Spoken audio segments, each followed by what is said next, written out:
All right. So all them bags out at the garden center, the fertilizer, the plant food, in them little blue crystals you stir into the watering can. How much you dropping on that stuff every year? $100? Couple hundred? Well, let me let you in on something. I ain't bought a single bag of any of it in, oh, a long while now.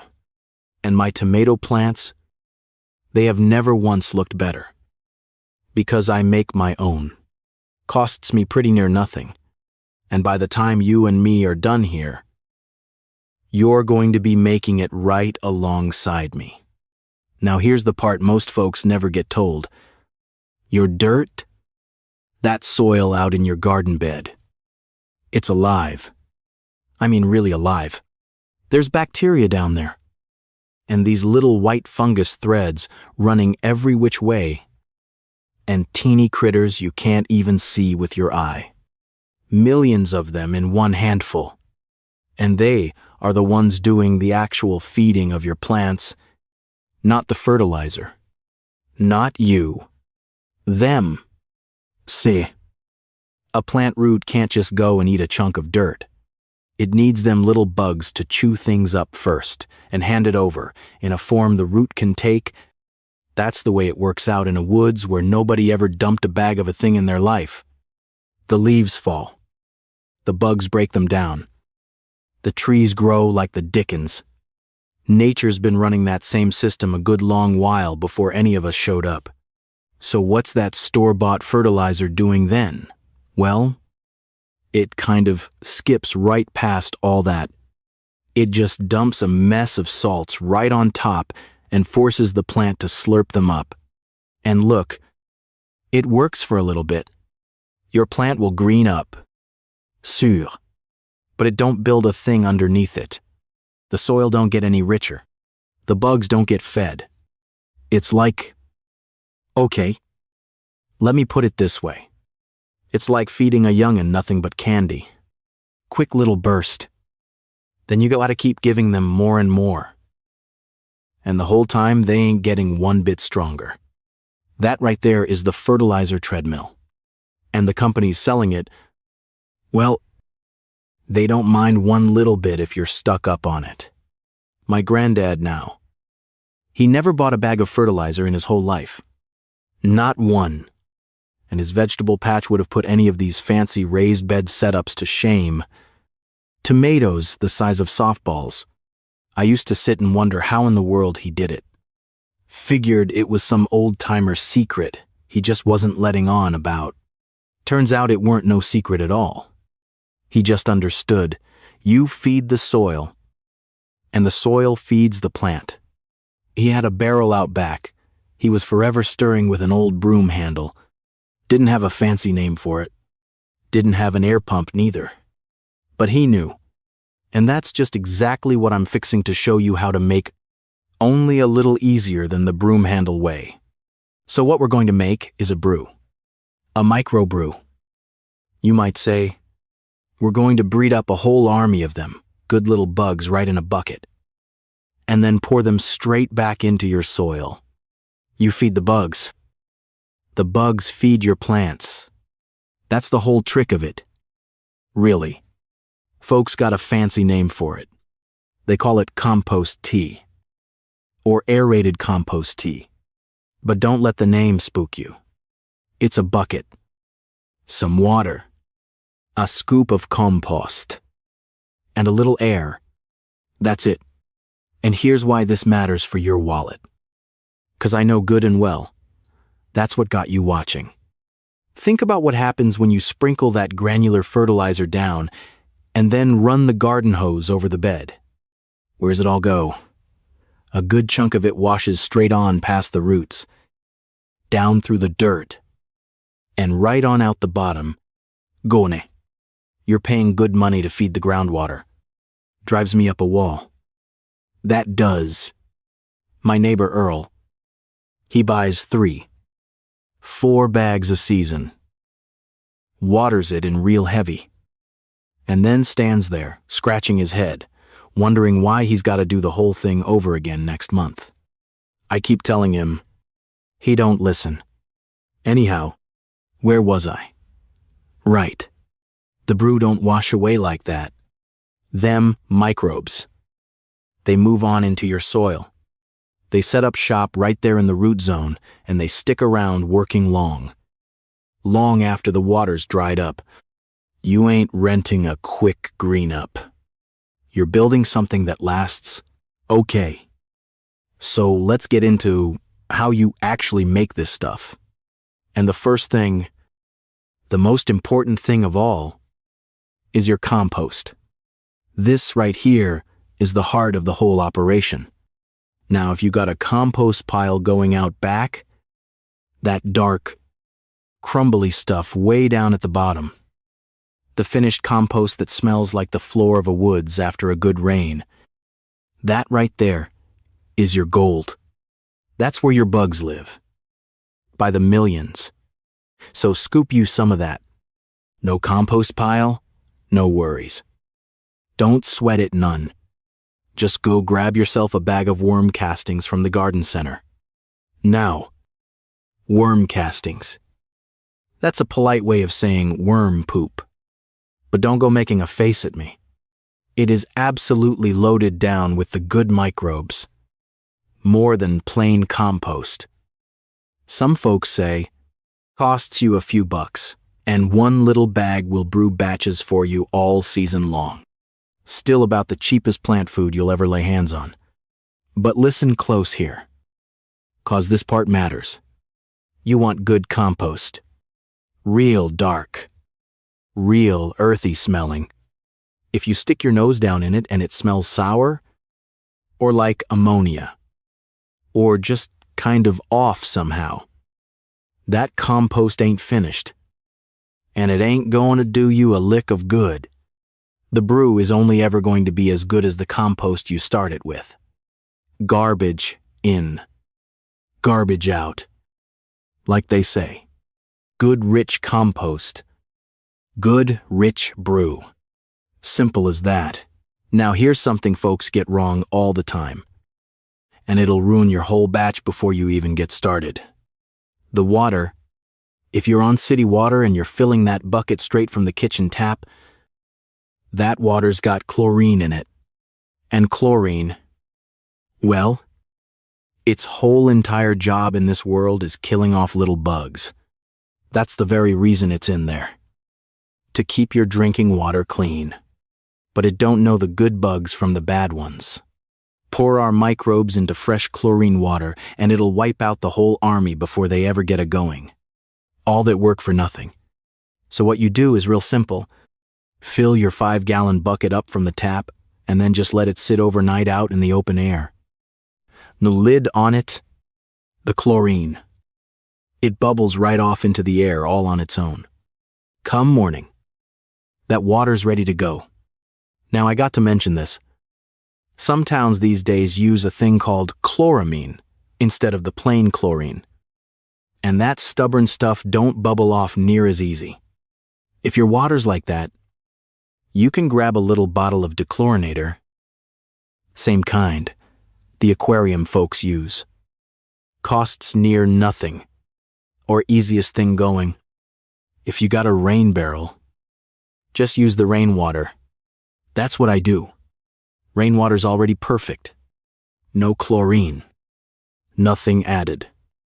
Soft as can be. Plants love it. The good Lord already dechlorinated it for you. Free of charge. All right. Next thing you gotta do is feed the bugs while they're multiplying up. And the food of choice. Molasses. Plain, old, unsulfured molasses. The kind you keep in the cupboard for baking. About a tablespoon. Maybe 2. For the whole 5-gallon bucket, that's all. Say, that sugar in the molasses. It's like ringing the dinner bell. Then the bacteria. They go absolutely to town on it, and they multiply like crazy. Couple of them becomes a whole population overnight. Now don't you go thinking more is better and dumping the whole jar in. It ain't better. Trust me on that one. Too much molasses, and you feed them so fast they suck all the air clean out of the water. And then the brew goes sour and stinky on you. A tablespoon, maybe 2, if your bucket's real full. A good glug if you eyeball it like I do. Less is more with the molasses. Hey, real quick, if you're finding this helpful so far, do me a favor and tap that subscribe button down there. I put out this kind of no-nonsense do-it-yourself garden stuff every single week, and I'd sure love to have you around. Anyhow, where was I? Oh, right. The part that really makes the whole thing go. This is the bit the beginners always miss. That's the secret. The good microbes we're after, the ones that build up healthy soil, they need oxygen to live and breathe and multiply, same as you and me. But the bad microbes, the ones that make stuff go all rotten and slimy and stink like a swamp, them fellas, they're the ones that take over when there ain't no air. So the whole game here is keeping that bucket full of oxygen the entire time it's brewing. We want it bubbling away like a hot tub. And you don't need one thing fancy for this. So don't go spending. Go grab you a little aquarium air pump. The cheap $10, $12 at the most. And get one with an air stone on the end of the hose. That air stone's just a little porous rock that breaks the air up into a million tiny bubbles. Drop that air stone right down to the bottom of your bucket. Plug the pump in and let her rip. You'll see the whole thing churning and foaming. That moving water. All them bubbles. That right there is what keeps your brew sweet and alive, instead of turning into a rotten mess on you. I'm telling you, the air is the whole ball game. Skip the pump and all you made is a bucket of stink. This is the bit the beginners always miss. Air. That's the secret. The good microbes we're after, the ones that build up healthy soil, they need oxygen to live and breathe and multiply, same as you and me. But the bad microbes, the ones that make stuff go all rotten and slimy and stink like a swamp, them fellas, they're the ones that take over when there ain't no air. So the whole game here is keeping that bucket full of oxygen the entire time it's brewing. We want it bubbling away like a hot tub, and you don't need one thing fancy for this. So don't go spending. Go grab you a little aquarium air pump. The cheap kind for a goldfish bowl. $10, $12 at the most. And get one with an air stone on the end of the hose. That air stone's just a little porous rock that breaks the air up into a million tiny bubbles. Drop that air stone right down to the bottom of your bucket. Plug the pump in and let her rip.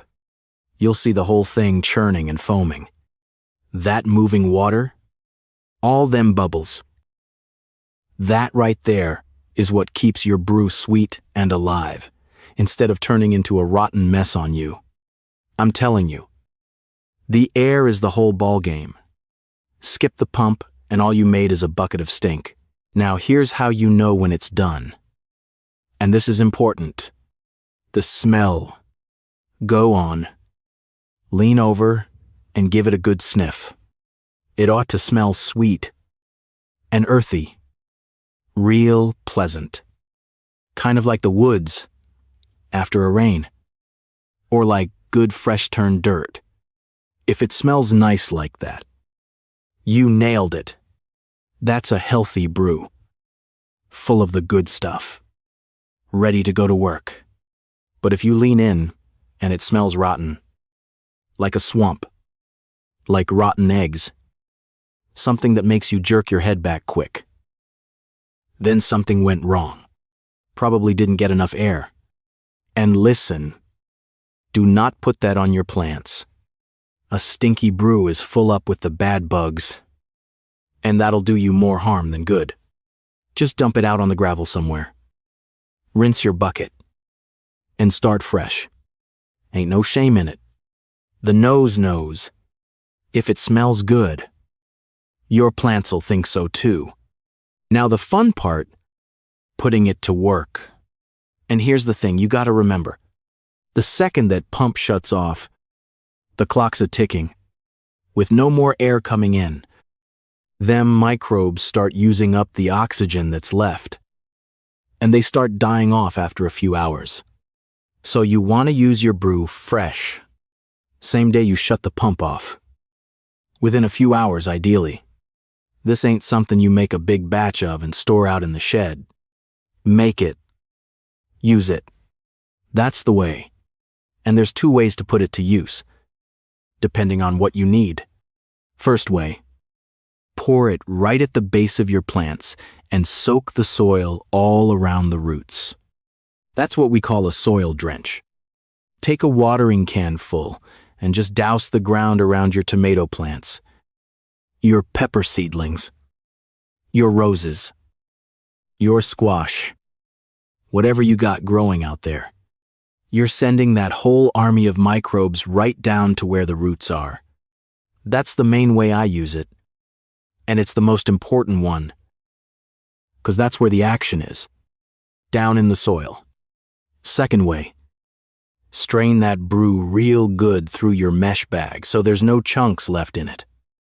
Pour it in a spray bottle or a pump sprayer, and you mist it right onto the leaves, top and bottom both.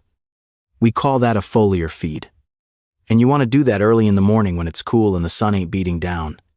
The leaves drink a little of it in, and them good microbes.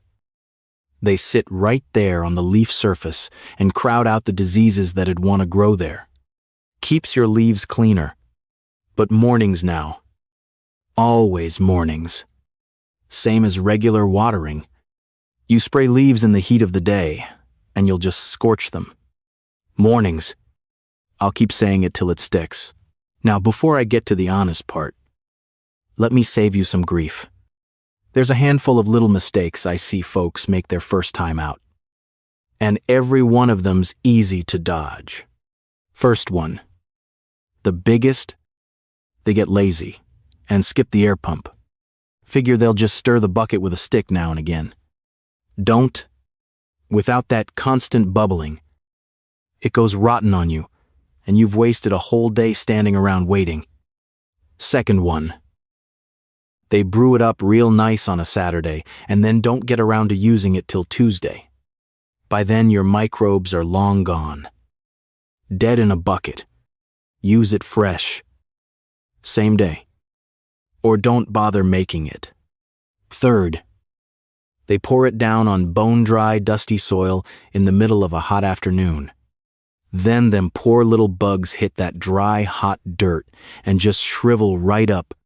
So give your beds a drink of plain water first. Get them good and damp. Then put the brew down. The microbes will settle in nice and happy. And fourth, well, the molasses again. Easy does it. Overfeed them, and you get that swamp stink. Dodge them 4 little traps, and you really can't hardly mess this up. Now, I'm going to be straight with you here. 'Cause I ain't in the business of selling you some miracle in a bucket. This brew, good as it is, it ain't magic pixie dust. It works the best in soil you already been taking care of. So you still got to work compost and good organic matter. Your leaves, your grass clippings, that sort of thing, into your beds. You gotta feed your dirt, not just your plants. What the brew does is it wakes all that up and gets it cooking. Think of it less like a fertilizer you pour on top, and more like, well, like adding yeast to bread dough. The flour's already there. The yeast just brings the whole thing to life and makes it rise. That's your microbe brew. It brings your soil to life. So you do that is a good soaking every couple weeks, while things are growing strong through the spring and on into the summer. And I'm telling you, you'll start to see it. Now just about everything in the garden takes to it. Your heavy feeders especially. The tomatoes, the peppers, the squash, the cucumbers. They really perk right up. Leafy greens love it. Roses, flowers, your potted plants out on the porch. All of them. And you can't hardly overdo it. Neither. Not like with the chemical stuff where you can burn a plant clean up. It's just soil life. A little extra. Never hurt nobody. I usually start once the weather warms up and the plants are really pushing growth. And I ease off come fall when everything's winding down for the year. Greener leaves. More blooms. Setting on. Of stronger roots holding the plant steady. When a storm comes, blowing through. And tomatoes that actually taste like a tomato's supposed to taste. Not like that watery stuff off the store shelf. And let's just do the quick math on what this runs you. 'Cause that's the whole point of the thing. A bag of decent fertilizer at the garden center. What's it now? $15, $20. And you burn through a few of them a season. Now me bref. The compost. I make that for free, out of kitchen scraps and yard leaves. The worm castings. If you buy a bag, that's a few bucks, and it lasts you months. The molasses. Pennies a batch. The water. Free out of the rain barrel. The air pump's a one-time thing. $10.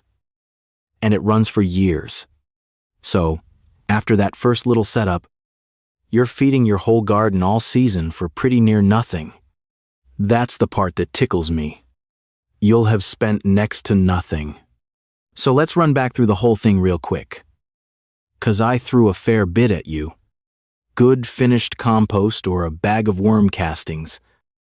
That's where your microbes come from. Water with no chlorine in it. So let your tap water sit out overnight or just use rainwater. A spoonful of molasses to feed the little fellas. An aquarium air pump with an air stone to keep that bucket bubbling for a day or so. Then you soak your roots with it. Or strain it and mist your leaves fresh in the morning. And you keep your soil fed with compost underneath it all. That's the whole shootin' match. A bucket of brown water that does what a whole shelf of pricey fertilizer's been promising you for years. Anyhow, that's about it. Really. The fertilizer companies sure ain't gonna thank me for this one. But you might. Go on. Give it a shot this weekend. Get yourself a bucket going. Your garden's going to thank you for it. I promise you that I'll see you next time.